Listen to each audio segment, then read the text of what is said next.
Welcome to this week's talks.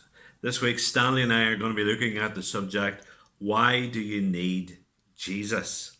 And over these next 5 days, we'll be considering different parts of the Christian message which teach us why we need Jesus. We'll be looking today at creation. Tomorrow, Stanley will be looking at the fall of man into sin. Wednesday, we'll be looking at Jesus. Thursday, Stanley then will be looking at the cross. And then Friday, we'll be looking at the response we need to make to Jesus. So today, we're looking at creation and considering this question, why do we need Jesus? And I just want to share one wee verse from Genesis chapter 1 and verse 27. And it says, "So God created man in his own image. In the image of God, he created him. Male and female, he created them." Now, the Bible is very clear that we as human beings were made different from the rest of creation. We were made in the image of God. Men and women both have been made in the image of God. Now, that doesn't mean physically we look like God. God's a spirit. We don't look like him that. But into our nature and into our character, we have been made like God. And that indeed gives us three things. First of all, it gives us a dignity. And this is very important. Being made in God's image gives us a dignity that's even above what other creatures have. I was debating recently online about abortion with someone, and someone was advocating that indeed that when it comes to abortion, it really should be the choice of the woman along with her doctor. And I just asked the question, does the baby have no say? And one of the responses I got from someone was, well, it's just a clump of cells. Just a clump of cells. And that is truly what some people think. That if we're not made in the image of God, we're just a clump of cells. A baby in the womb is just a clump of cells. A baby, a child who lives is just a clump of cells. You and I are just a clump of cells. But do people really believe that? Do atheists, so-called, even believe that? I don't think so. There's a dignity that we all recognize in mankind which doesn't exist in the rest of creation. That's why it is very different for me to kill an insect than if I would kill a baby. It's very different for me to kill a mouse with my trap in the garage than to kill another human being. We recognize that indeed there is a dignity to mankind and dignity to human beings which indeed isn't there in the rest of creation. Yes, we should not be cruel, of course, the rest of creation, but there's something different about human beings. And this comes from being made in the image of God. That is why we have a dignity. That's why we're able to think and rational the way we are, beyond any other creature. We have been made to be like God. We've been made to be like God, the great creator. We've been made in his image. The second thing about being made in God's image, which it gives us, is purpose. Why did God make us?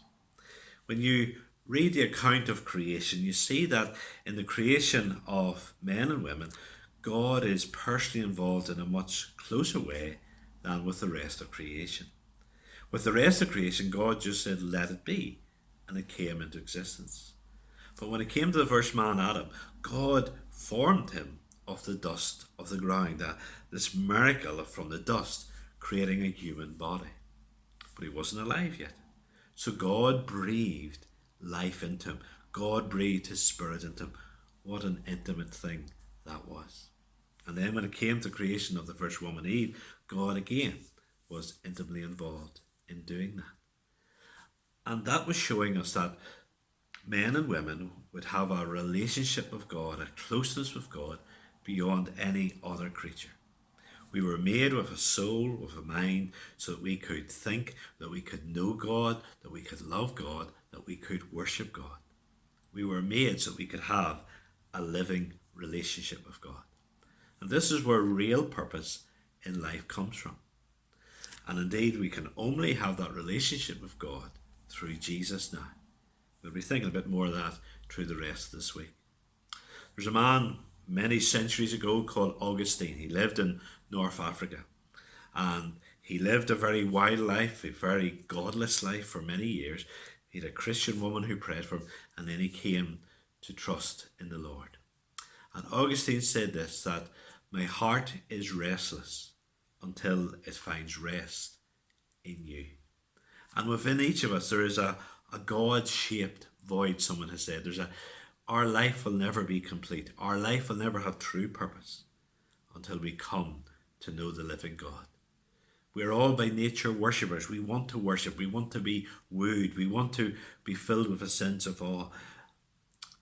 But we will only truly find contentment when we understand that we're made to worship the living God, to come to know him.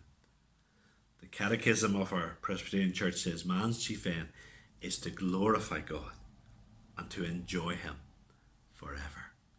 We'll only be complete when we're complete in God, in Jesus. So, made in God's image gives us dignity, gives us purpose. And thirdly, made in God's image gives us morality. Or, to put it another way, gives us a conscience. Within human beings there is a sense of right and wrong. We try maybe to dampen it down, and the more we go against our conscience, the more it is deadened in many ways. But it's still there. Within every person there is a sense of that there is right and wrong. And where does that come from? That comes from God. That comes from being made in the image of God. We were made with a morality inside us. God is the one who decides what is right and what is wrong. And part of being made in his image is still there. That we have a sense that there is a right and a wrong. There's a conscience there. And people can try and hide from it. People can try and ignore it. But it's there. There's a morality. There's a right and there's a wrong. And that's why we need Jesus. Because there is a right and there is a wrong. And there is accountability for doing either right or wrong. So, do you believe that you're just a clump of cells? That you're really no different from an insect, from a little mouse or something? Or do you believe that you are made in the image of God? That you were created by God, created with dignity. You were made like him, created with purpose to know him, created with morality, with a sense of right and wrong in your conscience. Being made by God, that teaches us something of why we need Jesus. We were made for Jesus. We were made for God. Think about that.